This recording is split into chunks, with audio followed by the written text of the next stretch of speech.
In this video, I'm looking at the margin problem on text 75.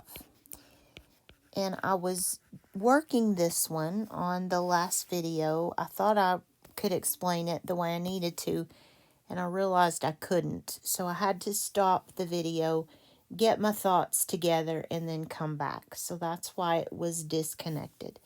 But this is the 21st century skill.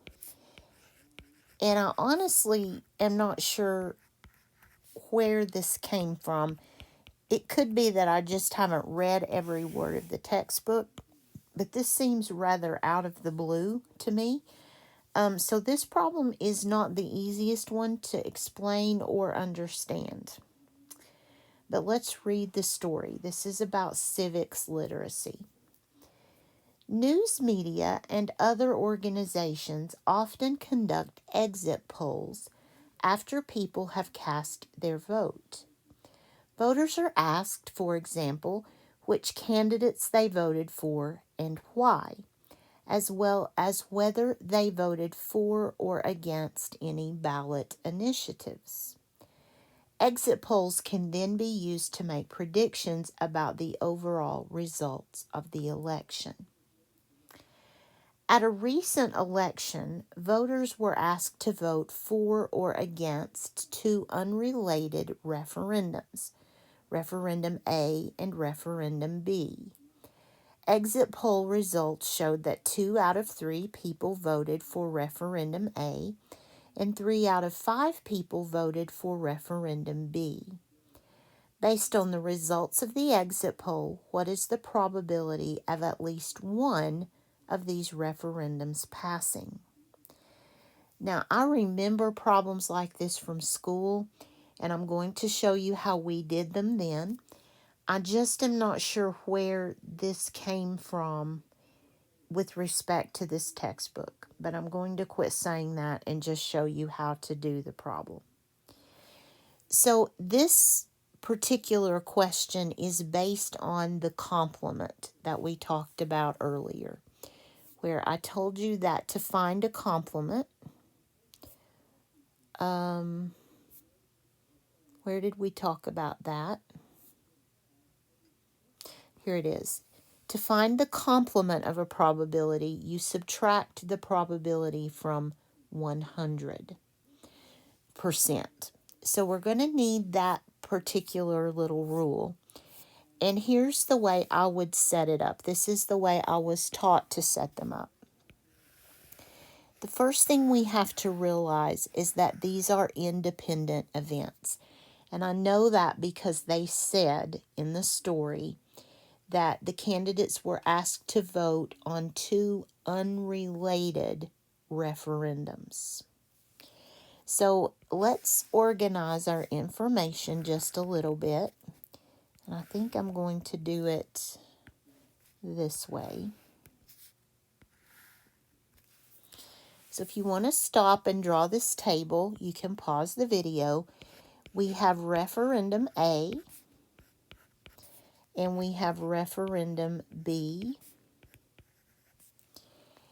And we know that for Referendum A, we had 2/3, 2 out of 3, of the people voting for the referendum.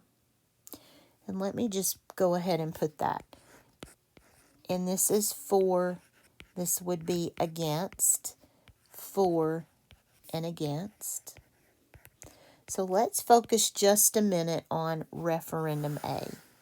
We are just looking at Referendum A. And maybe this was to vote on a wheel tax or whether or not to allow alcohol, liquor by the drink in a city. That's been on our local referendums in the past. So 2 out of 3 said they would be for this referendum, which means 1 out of 3 were against the referendum. 2 out of 3 as a percentage is about 67%, and then 1 out of 3 as a percentage is about 33% for and against Referendum B. Okay, then, excuse me, that was referendum A. Here is referendum B. So referendum B is going to be a different referendum, completely unrelated. And 3 out of 5 people were for that referendum. 2 out of 5 were against the referendum. So 3 out of 5 is 60%. 2 out of 5 is 40%. Now, this is where my experience with these problems is to solve it this way. If you are looking for the probability of at least one event, and that's what this said to us, at least one of these events passing. The way to find that is to find the probability of 1 or 100% minus the probability that it won't happen. And this is what I remember from school, but it wasn't really discussed in this textbook. And it's kind of just random. It's just out of the blue. But this method will work to solve the problem. It's just that they didn't really talk about this method at all. So, here's what I'm going to do. I'm going to calculate the probability that neither of these events will pass. So we need to go back and use the complements of these events. So we're looking at the anti for each referendum. So I'm going to say 1/3, that was the antis for A, and 2/5, the antis for referendum B, and means to multiply. So 1/3 times 2/5 is going to be 2/15.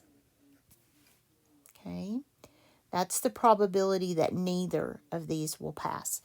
And then we're going to subtract from that number 1. So we have 1, a certainty is 100%. So 1 minus 2/15 is 13/15. And if you go ahead and divide that through, you get 13 divided by 15. Excuse me, I meant to do approximately. This is approximately 87, if you round it, 0.87, or 87%. So the probability of at least one of these referendums passing is 87%. And honestly, I have no idea how we're supposed to know that if I didn't remember it from school. Now, maybe there's something in this text that I just missed because I have not read it word for word. But I'm going to check this just to be sure that we've got the answer. And I do remember these. I just am not sure how it relates here. That is the correct answer, 87%, or they say 0.87. But I'm not sure on that one. It just seems kind of random to me. All right, at the bottom of page 75, we're doing tree diagrams again. This is example 8.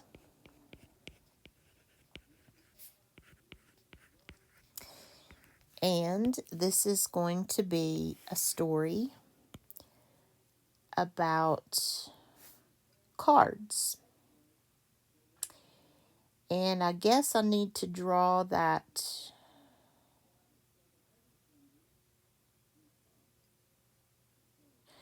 Oh, okay. No, I need to go back up here and get this diagram. Maybe. Okay. Let me go back here and get this diagram that we can use again, hopefully. So what they've done in example 8, they have drawn a tree diagram to go along with this story.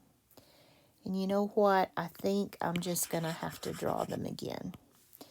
So here are the face cards that we had up in the first example. There were two of them. We had the Queen and King of, was it diamonds? Hold on and I'll look. Let me just draw the cards first.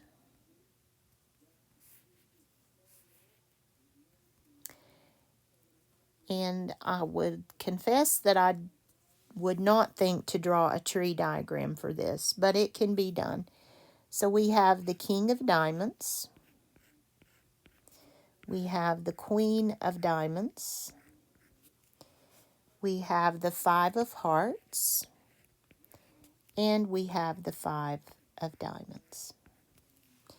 And then they give us this key of FC, which stands for face card. And then NF, which stands for not a face card. And then they give us a diagram. So they say, okay, we have cards. And the cards will either be a face card or not a face card.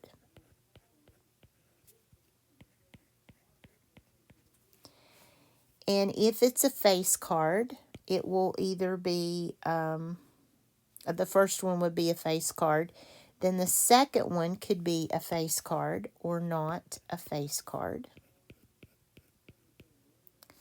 Same scenario on this side. So you could draw not a face card, and then your second draw could be a face card, or it could be another not face card. And this is the first card drawn. And this is the second card drawn. And we can see that our probabilities are illustrated in the tree diagram. So for your first scenario, and I'm just going to temporarily take this away.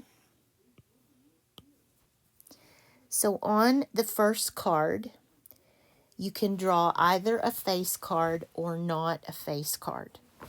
So let's follow this train of thought. If the first card is a face card, it would have to be the King of Diamonds or the Queen of Diamonds. So 2 out of 4 of the available cards fit this description. So this probability is 2/4 or 1/2. And then if I bring in this one again for the second draw, you want to find the probability of drawing 2 face cards in a row. So the second probability, remember if you drew a face card the first time, you're down now to just 3 cards, and only one of them is a face card to fit this one. Because remember, we want to draw 2 face cards in a row. We want to get this face card and then this one. We want both of them to be face cards. And if you can follow those branches, then you can get your probabilities. So you would have 2/4 times 1/3. And you're going to get the same answer that we got before. And that would be 2/15. And if you remember, that's what we got. No, that wasn't what we got. Oh, I made a mistake here. This is 2/4, not 2/5. So 2/4 times 1/3 is 2/12 or 1/6. And that is what we got the first time. For me, doing it the way we did it the first time was a much easier way to do it. To just take one out, cross it off, and then look at the probability. But they are showing you here that you could use a tree diagram if you like those. I just personally do not care for those.